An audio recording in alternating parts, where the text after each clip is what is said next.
game's over.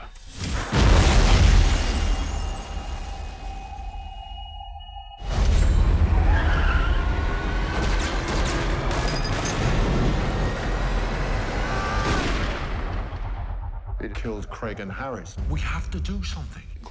Here it is, yet another Jason Statham action movie, Killer Elite. Apparently based off of a true story, Killer Elite opens on Hunter, Robert De Niro, and Danny, Jason Statham, getting prepared for assassination hit.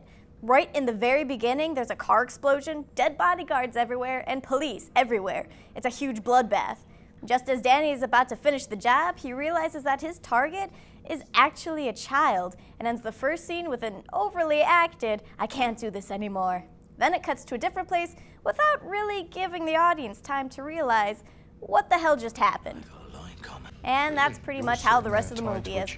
A lot of different things happen sporadically, and the audience has to process it just as quickly. But I would not say this movie was exactly confusing. On the contrary, the plot was understandable. You just don't have very much time to reflect on what happened. Although on occasion there are confusing flashbacks to what apparently is Danny's girlfriend Anne, Yvonne Strahovski, and apparently they are in love. I suppose that it's an understandable plot with very random and confusing things happening.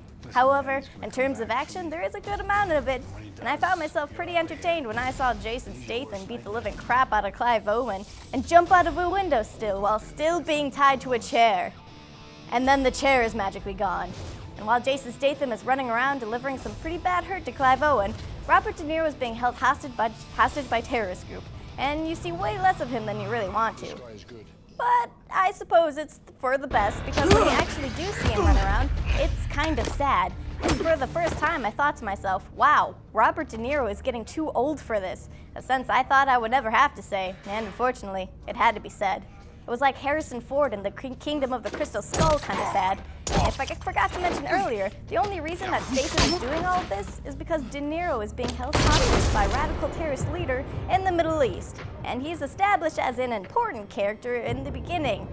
And one line, which I missed and had to find in the trailers after I saw the movie. But the action is good, and most of the beatings Statham endured could never be survived by any normal human being. And naturally, a lot of these beatings seemed over-exaggerated, especially since there was little to no blood. But I can't question it, it's based on a true story. If you love action movies, you can give this a shot, but in general, Killer Elite is not worth the price of admission.